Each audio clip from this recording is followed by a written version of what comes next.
Imagine you're the CEO of a company, and you've organized in such a way that you put on three different faces, one to your employees, another to your customers, and yet another to your shareholders. This is the position that Hamas has placed itself in, a desperate and awkward quagmire that is quickly becoming a train wreck in the making.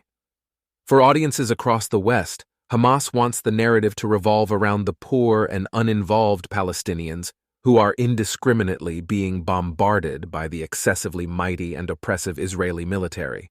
Oh, and the destruction of Gaza's civilian infrastructure like schools, mosques, international organizations' offices, and otherwise regular buildings. But nothing else. In crafting this narrative, Israel increasingly faces international pressure, thus damaging its war efforts to eradicate Hamas's governing and military power from the Gaza Strip.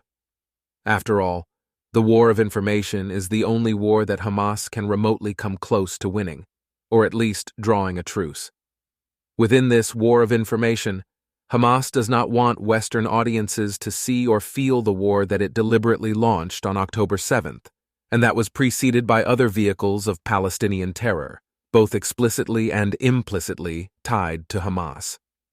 In times of peace and quiet, Hamas will flaunt its collection of munitions, but during this war, it's as if there is no military in Gaza whatsoever, just a bunch of helpless and hopeless Palestinians, a perception that neatly fits into the terror group's war of information. Hamas does its best to keep combatant casualties from going public, hence why it commingles the civilian and combatant casualty counts into one big, overwhelmingly inflated number. Even if the number 20,000 Palestinian casualties is accurate, Israel claims to have killed around 6,000 terrorists, which would equate to a 2.3 to 1 civilian to combatant ratio, an unfortunate but nonetheless impressive number. But when it comes to Hamas's talking heads on Western channels and platforms, that's neither here nor there. In fact, they utterly refuse to talk about the war or October 7th, constantly deflecting questions about Hamas's tunnel network, Hamas's sources of financing, Hamas's wartime misappropriation of civilian aid, and pre-war misappropriation of billions of dollars of international aid, Hamas's political elite living lives of opulence outside far away from Gaza, Hamas's wartime tactics like indiscriminately firing rockets at Israeli cities and using Palestinian children to scout IDF positions, Hamas's abuse of civilian infrastructure like hospitals and schools, the complicity and do-nothingness of international organizations, notably the UN Relief and Works Agency for Palestine Refugees and International Red Cross, and the involvement of their personnel with Hamas, the IDF's remarkable efforts to minimize civilian casualties while achieving perfectly legal war aims. In this way, the strategy is so simple, a first grader could do it. Just repeat the same line every time. It's all in the name of Palestinian liberation. Hamas and its associates aren't the first to use the trick. If you repeat something enough times, it must be true.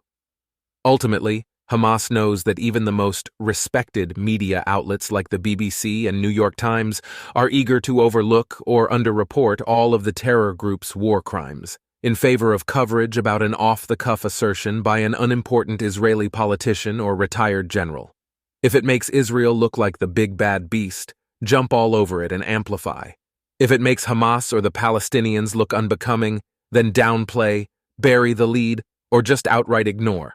All this is designed to serve Western audiences' robust confirmation bias. Israel is a brutal regime with agency, while the Palestinians are innocent and agency-less victims. For Arabic-speaking audiences across the Middle East and Hebrew-speaking ones in Israel, Hamas is after an entirely different image, one that shows successful attacks on IDF soldiers and the plight of Israeli hostages, which it calls prisoners of war. For Arabic-speaking audiences, this strategy is meant to enhance Hamas's regional standing. Headlines include, "The income of 20% of Israelis has declined since the Al-Aqsa flood," what Hamas calls its attacks on October 7th.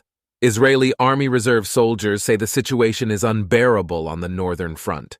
The resistance bombs the occupied Lebanese village of Jerusalem, Qassam missiles in the heart of Tel Aviv, and Gaza's prolonged truce is a tactical gain for Hamas and global scrutiny for Israel.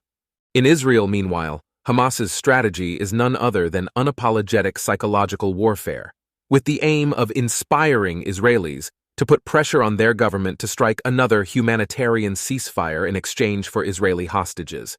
Hence, why it regularly releases hostage videos and leaves dead bodies of hostages for the IDF to find. A sort of game that Hamas knows it can easily play with an overly humanitarian Israeli populace. Then, and finally, there is the narrative that Hamas tries to craft among Palestinians, both in Gaza and the West Bank. It has seen a major boost in popularity in the West Bank since October 7th at the rival Palestinian Authority's expense, yet reports this week suggested that senior Hamas officials are in daily contact with top Palestinian Authority officials about an alliance under the umbrella of the Palestine Liberation Organization. Uncomfortably, both parties have real incentives now more than ever to unite or face political death, each for different reasons. This is especially true for the Palestinian Authority, which has increasingly spoken for less and less Palestinians since it came to be in the 1990s. Its leader, Mahmoud Abbas, is nicknamed the Mayor of Ramallah, since that's all he really controls. Hamas, meanwhile, incessantly uses terminology like our people and the Palestinian home.